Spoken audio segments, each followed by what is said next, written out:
Given the communication failures that we have seen of late in our news and with our cell phone service, sometimes having another way to communicate is kind of handy. This way is one you can set up and use with pretty much any handheld radio you got, even your little cheapy Baofeng. This is the Reds Engineering SRPT02 miniature handheld simplex repeater. Let's check this thing out.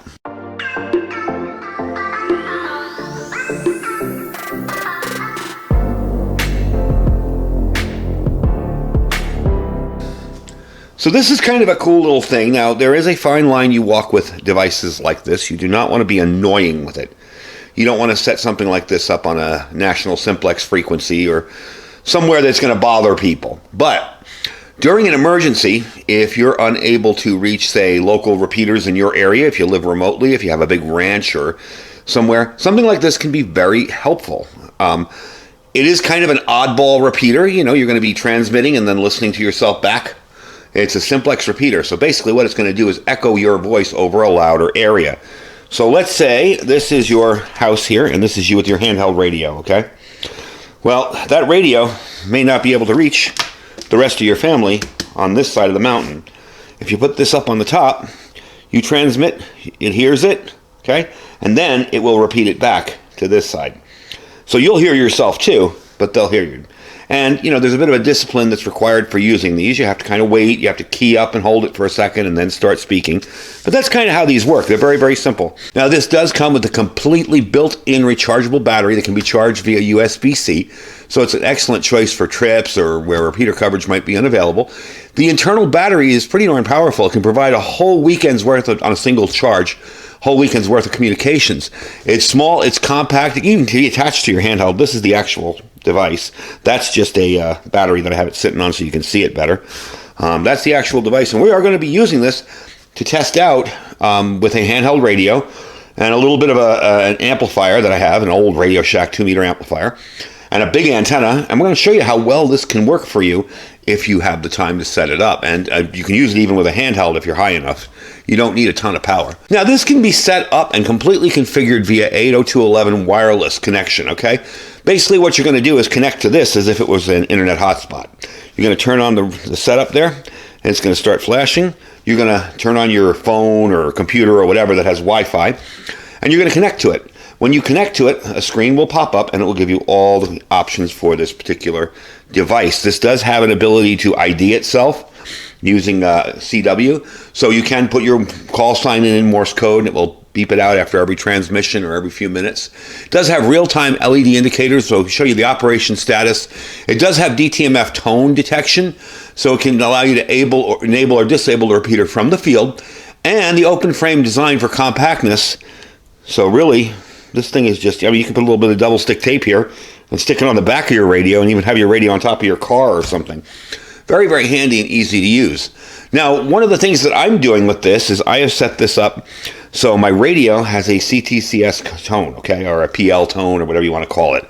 We're going to be using 94.8 on this one because that's not a common tone that's used in this area. And I have it set up on a simplex frequency. And I'm just going to go and test it and see how it works. But first I want to show you how you set this up. You can use it right out of the box. It will work fine.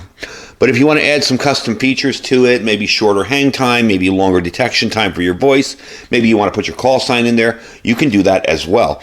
So we're going to take it over to the other side here, and we're going to try it on the bench and connect to it. Then I'm going to show you what I have set up for today's experiment. We're going to go about 3 or 4 miles out, and we're going to try it out and see how well it works. I did want to tell you, though, this thing has a pretty decent battery life. It's got a 1,000 milliamp hour battery. Its work current is only 20 to 30 milliamp hours. So while it's running, that's all it's drawing. So it hardly uses any battery. So then you will get that whole weekend time. Now, the reason I've been thinking about this is because it's good for emergency use. And I don't mean, like an emergency where the repeaters are still working. I'm talking about an emergency where there's no cell network. Maybe this can maintain routine traffic as opposed to emergency traffic. You can actually talk to people back and forth and keep your small conversations with your family off the main repeater that might be working an event. This is good for a brief contact. Maybe, I don't intend to use this for long talks. It's going to be a quick kind of deal where I'm like, okay, I'm coming home. And then, okay, I'm coming home. That's how it's going to work. So what I'm going to do, as I said, I'm going to set this up with a 25 watt 2 meter amp.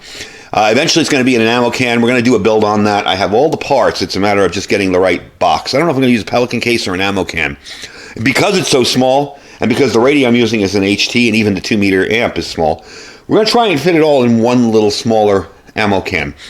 But let's show you how this thing sets up. I'm going to take you over to the other side, the radio table, and we're going to show you how we set this up with using the 802.11 wireless connection. All right, so what you're seeing here is my tablet on my radio desk, and I have this in setup mode. I've turned it on, and I've hit the setup button, and look at that. Right there, there's the repeater. So we're going to connect to it, and boom, there you go. So we're going to sign into it, and it will pop up, and I'll show you the screen for setting this all up. Okay, here we are with this. We can configure it. Okay, I think I clicked configure. There we go. All right, so I have my call sign in there, my Morse code ID.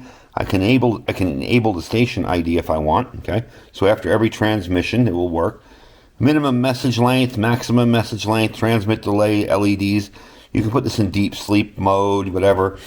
You can set it all up to do that. Now, I'm not going to leave the station ID on because I'm just going to be IDing and running this temporarily. This isn't on its permanent frequency that it's going to be on. It's just basically messing around with it and testing it out. So there's the repeater. There's the screen, all done and figured. We're going to hit Save Settings. Please save Setup on Repeater. And there you go. And it's done. It's gone. You'll notice that it's no longer there. So let's connect this. I'm going to show you how I have it connected. It's kind of going to be hard to show it to you, so I'm going to use my little handheld camera here. I'm going to show you how I have it all set up for access to the repeater. So let me move up top here. All right, so we're up in the meat and potatoes of this whole operation here. This is my 2 meter amp, and I have that plugged in right now to a power station. I'm going to be putting an Anderson connector on that and getting something like similar to this kind of a thing for my power box when I build it. This is the repeater. Okay, sorry for the darkness. This is the repeater. It is plugged into your standard connection.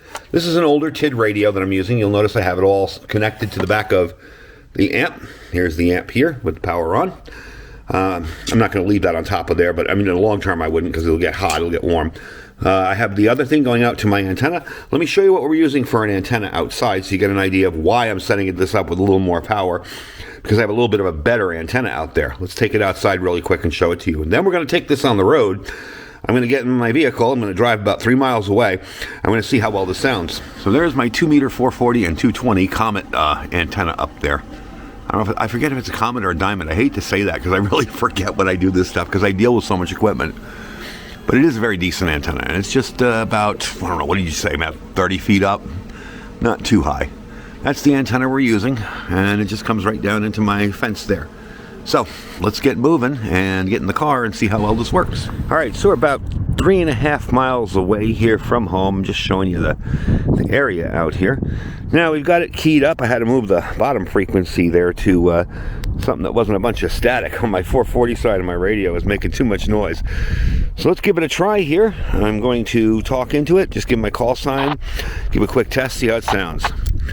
W6UTC, testing simplex repeater. W6UTC, testing simplex repeater. Don't know if that was loud enough. Let's try it again. All right, back it up a little bit. W6UTC, we are testing a simplex repeater here, trying it out, seeing how it works. W6UTC, I will be clear. W6UTC, we are testing a simplex repeater here, trying it out, seeing how it works. W6UTC, I will be clear. So there you go. Yeah, you got a little bit of wind noise, but that works pretty darn good for about 3.5 miles away from home. Definitely a handy little device. So let's get back home, and I'll finish up the video, give you the price, give you the information on where you can pick one up, and hopefully the wind noise isn't too bad during this video, and you can actually hear what I was doing. See you in a few minutes. All right, so I wanted to give you a quick look at the equipment I've been using for this little test. Of course, there's the repeater, and this will come with your standard Motorola type dual plug. Works in most things. Works in a lot of the Chinese imports as well as some of the other radios. This is the radio I use to actually transmit with for the repeater. Plugged it in there. It's an older TID radio. Works great. Did have it plugged into the amp, of course, and this is one of those old Radio Shack 2 meter amps. Okay, pretty simple, just an FM amp. and we're going to be putting an Anderson cable on the end of that one. For now, that's how it worked, and I got to say, the repeater performed very well. I was really surprised to see it work that far away, that easily. Now, the antenna. I didn't remember the antenna name, then I remembered it. It's a Comet CX333. So it's a triple band, a 2 meter 440 and 220 antenna. Again, it's not as high up as it could be. I could put it up a whole lot higher if I wanted to. But for my experiment, for what I want to use this for local communications in an emergency, I got to say it worked pretty darn well. I like the fact that I was able to set a PL tone in the radio, and no one could access it unless they had that PL tone. So if somebody's just transmitting simplex on that frequency, I can go in, key up, hit the number sign or the hashtag, and shut off my repeater so I don't interrupt anybody. And when they're done, I can hit the number sign with the key up and hit the number sign, and it's back on again. So it does do DTMF tones. The firmware for this is upgradable. You can upgrade this to do a whole bunch of other stuff if you want. It is open source, so if you are familiar with messing around with it, you can. And a little suggestion, because this is such a small little box, I'm probably going to leave that plugged in. I don't want to be pulling it in and out and loosen anything up. Now, this does have a reset button. When you get this, you'll have to hit that little, I don't know if you can see it, take your nail and go in there and hit that little button there, and it will turn it on. So, all in all, a really cool, economical deal to give yourself a little more range. Even though it's simplex, it's a simplex repeater. You don't need duplexers. You don't need all that other stuff. You simply have it. Now, I did notice the amp draws about 45 watts when it's on, when it's powering. So that's going to be perfect for my little power box, and we are going to put everything in a little box, get it all set up, and have ourselves a little portable repeater whenever we need it. So these run with the cable, $52.95, okay? I will leave you a link down below. Again, this is something that I purchased. This has nothing to do. The person that owns these, didn't come to me and say, hey, do you want to test one? I just did another repeater a while back, another simplex repeater, about 2 years ago. Figured, you know what? It's time to try this one out. This one looks a little bit better, has a little more features, is a lot more configurable via the web, and also being able to upgrade it with firmware. So definitely cool. Once I get my stuff together for my build, I'm already working on the power source for it over here. This little LifePo 4 battery. Once I get the build going, I will bring you guys back and show you what it's all about, and we'll test it out that way too. Actually, I'm going to go up on the mountain and get somebody else to test it with me. So we'll see how well that works up on the mountain with my vehicle deployable kit. Anyway, I hope you guys enjoyed the video. Thank you guys for watching. His link will be down below to pick up one of these little repeaters, and it will come with a cable, and you can order different cables too if you need them.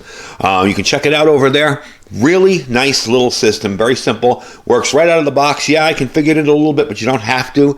Works right out of the box. 53 bucks basically. Can't beat that. All right, link will be down below. Check it out down there. Also, our Amazon affiliate store link will be down below.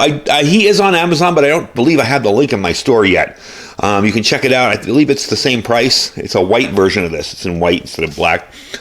You can check that out down below. Okay, don't forget our freeze-dry wholesalers link. Showed you that the other day with some real cool stuff. 15% off your order when you use that link to order. Okay, you just got to use the link. No codes, no nothing. Just go there, use the link. Boom, you get 15% off. Below that, our My Patriot Supply link at preparewithiridium.com. We got lots of cool stuff on there on sale there for this month. And below that, our Thrive Life freeze-dried food store. Don't forget to check out Thrive if you want clean, healthy food for your storage, good for 25 years. I thank you guys for hanging out with me today and doing this little test. Stay safe and stay prepared.